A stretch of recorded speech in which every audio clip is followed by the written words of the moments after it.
జయంతి జయంతి ఎంత మాట అన్నావమ్మా, ఎంత మాట అన్నావమ్మా. నాకు స్వార్థమా? భార్య బిడ్డల సంసారమా ఏముందని ఎవరున్నారనమ్మా నాకు స్వార్థం. మహత్తరమైన శారదాపీఠాన్ని సాధించి తద్వారా లోకాన్ని సుభిక్షం చేయాలని ఎంతో ఆశించాను. అందుకే మిమ్మల్ని అందరినీ బాధించాను తల్లి. లేదమ్మా, ఇంకా నేను ఎవరిని బాధించను తల్లి. ఈ నిజాన్ని ఇప్పుడే సారగుర్తు చెప్పేస్తాను. గురుదేవా, క్షమించండి గురుదేవా.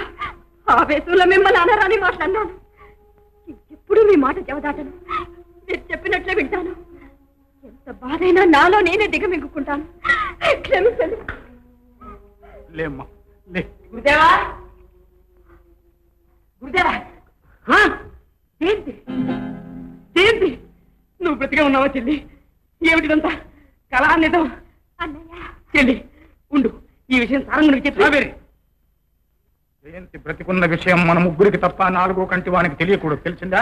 తక్కింది గురి. నా నోట్లో నూగింది కూడా నాంది. అయినా ఈ నాటకం అంతా ఏమిటి గురుదేవా? అదంతా నీకు నేను తర్వాత చెప్తాను. అమ్మా, నువ్వు వెళ్ళి నిద్రకు. ఇలా బాలామణి, చింతించకు. నీ మనోవ్యథ చూసి మా మనసు కరిగినది. నీకు మేలు చేయి తలంపు కలిగినది. మా సర్వశక్తులు వినియోగించి నీ ప్రేమ ఫలించున్నట్లు చేసినాం. సారంగుని నీవానిగా చేసినాం. ఆచార్య, అంతటి మహోపకారమే చేస్తే మీ మేలు నా జన్మలో మర్చిపోలేను. మా నాన్నగారిని ఒప్పించి ఈ సామ్రాజ్యాన్ని మీకు సమర్పిస్తాను. మేము నిస్సంగులం. ఈ రాజ్యములు రాగభోగములు మాకేలనే బాల. ఉన్న శక్తులతో ఉర్విని ఉద్ధరించడమే మా ఉద్దేశం. క్షమించండి ఆచార్య. తమ వంటి మహానుభావులకు పరార్థ చింత తప్ప స్వార్థం ఉండదు. ఆచార్య, లెస్స పలికితివి, లెస్స పలికితివి. చెప్పండి, నా సారంగుడు బాగుపడే మార్గం చెప్పండి.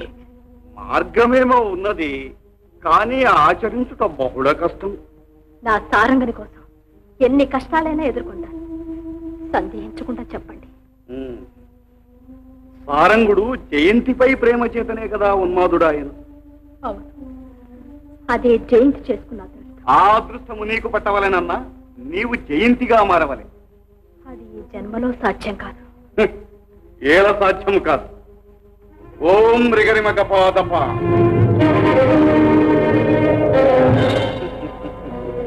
జయంతి జయంతి ఏమిటి ఆచార్య? అటు చూడు బాలామణి. ఏమిటిది? ఈ రూపం నాకెలా వచ్చింది? మా శక్తి కాంతామణి, నీకీ రూపము వెన్నెల వేళల ఎందే నిలసు. పరుల స్పర్శ తగిలినతో పటాపంచలకును.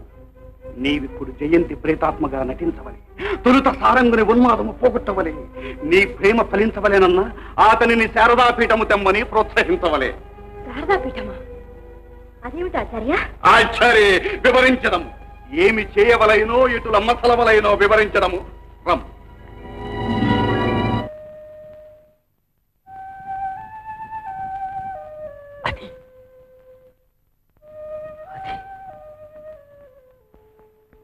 అదే సబూరి.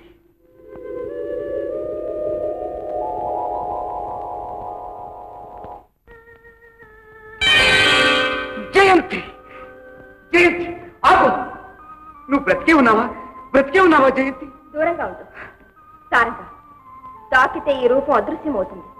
అంతేకాదు, మళ్ళీ నీకు కనిపించలేదు. అంటే నేను జయంతి ప్రేతాత్మను. జయంతి, అయితే నువ్వు నిజంగానే మరణించావా? నాకెందుకే శిక్ష విధించావు? ఎందుకే శిక్ష విధించావు? అంత విధి విధానం కాదు, ఏ విధి మన అనురాగాన్ని విడతీయలేదు. నిన్ను నా నుంచి ఎవరూ దూరం చేయలేదు. నేను ఇప్పుడే ప్రాణత్యాగం చేసి నిన్ను కలుసుకుంటాను. ఆగు సారంగా. మళ్ళీ బ్రతకాలని నేనొస్తే నువ్వు మరణిస్తానంటావేంటి? ఏమన్నావు జయంతి? అవును సారంగా, నీపై మనసు తీరక మమత వీడక నిన్ను వదలలేక నేను మరణించిన. నా ఆత్మ నీ చుట్టూ పరిభ్రమిస్తూనే ఉంది. బ్రతకాలని, నీ బ్రతుకులో భాగం పంచుకొని నీ సతిగా సౌభాగ్యవతిగా జీవించాలని నాకెంతో ఆశగా ఉంది. నా ఆశ నెరవేర్చవా సారంగా? నా ప్రాణాలైనా ధారపోసి నిన్ను బ్రతికించుకుంటాను. చెప్పు జయంతి, ఏం చేయాలో చెప్పు. పాతాళ లోకంలో ఆనంద భైరవి ఆలయంలో ఉన్న శారదాపీఠం తేవాలి. శారదాపీఠం? అవును, ఆ పీఠాన్ని తెచ్చి తాకిస్తే నాకు పునర్జన్మ లభిస్తుంది. అయితే ఇప్పుడే వెళ్తాను. ప్రపంచంలో ఎన్ని విపరీత శక్తులు అడ్డు వచ్చినా సరే శారదాపీఠాన్ని సాధించి తెస్తాను. నిన్ను బ్రతికించుకుంటాను, నిన్ను బ్రతికించుకుంటాను జయంతి. ధన్యురాన్ని సారంగా. చూడు, ఇక్కడికి ఉత్తరంగా 10 యోజనాల దూరంలో త్రికూటగిరి ఉంది. వచ్చే పున్నమి నాటి రాత్రి అక్కడ నేను కలుసుకుంటాను. వెళ్ళవలసిన మార్గము, నీ కర్తవ్యము వివరిస్తాను.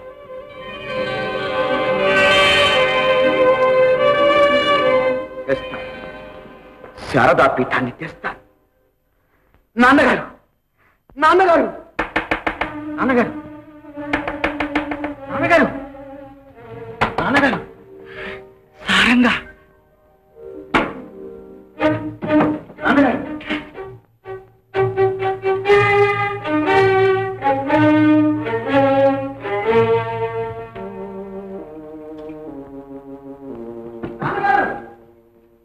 నాన్నగారు, సారంగా, నాన్నగారు, నాన్నగారు, నా జయంతి కనిపించింది. నాన్నగారు, నా జయంతి కనిపించింది. మరణించిన జయంతి మళ్ళా ఎలా కనిపిస్తుంది నాయన? అదంతా నీ మతి భ్రమ. కాదు నాన్నగారు, కాదు. నా జయంతి కనిపించింది. నా మతి భ్రమను పోగొట్టింది. నాకు కర్తవ్యాన్ని బోధించింది. కానీ వచ్చింది జయంతి కాదు, ఆమె ప్రేతాత్మ. ప్రేతాత్మ? అవును నాన్నగారు. ధవళ వస్త్రధారిణి పాల వెన్నెల్లా ప్రవేశించింది. శరీరం నశించినా ఆత్మ నశించలేదని శారదాపీఠం తెమ్మని, ఆ పీఠాన్ని స్పృశిస్తే తనకు పునర్జన్మ లభిస్తుందని చెప్పింది. శారదాపీఠం తీసుకురమ్మని చెప్పింది. అవును నాన్నగారు, మీ కోరిక తీరుతుంది. నా జయంతి నాకు లభిస్తుంది. వచ్చే పౌర్ణమి నాడు త్రికూటగిరి వద్ద తిరిగి నన్ను కలుసుకుంటాను. శారదాపీఠాన్ని గురించిన వివరాలు చెప్తాను. రేపే బయలుదేరుతాను. అనుజ్ఞ ఇవ్వండి నాన్నగారు. అలాగే నాయన, అలాగే.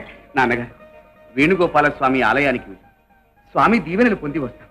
ఈలోగా సావేరితో చెప్పి ప్రయాణానికి సిద్ధం చేయించి వస్తాను నాన్నగారు. ఇదంతా నీ అనుగ్రహమా తల్లి? ఏమిటి ఘోరం? చివరికి సారంగుడు ఏ స్థితికి వచ్చాడో చూసారా?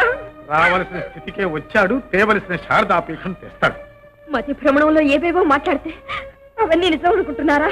మతి భ్రమణ కాదమ్మా, సారంగుడు చెప్పిందంతా సత్యం. ఎలా అవుతుంది? నేను ప్రతికుండగా నా ప్రేతాత్మ రావడం ఏమిటి? శారదాపీఠం తెమ్మండం ఏమిటి?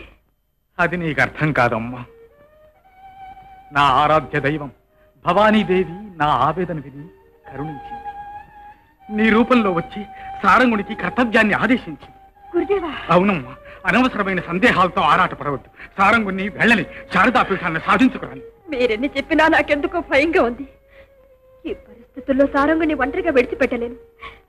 నేను కూడా వెళ్తాను. జయంతి, కావాలంటే వేషం మార్చుకుంటాను. కాదనకండి గురుదేవా, కాదనకండి. సరే, కానీ సారంగుడు కార్యం సాధించేంత వరకు ఎట్టి పరిస్థితిలో కూడా నీ నిజ రూపాన్ని బయట పెట్టనని నాకు ప్రమాణించు. అలాగే గురుదేవా.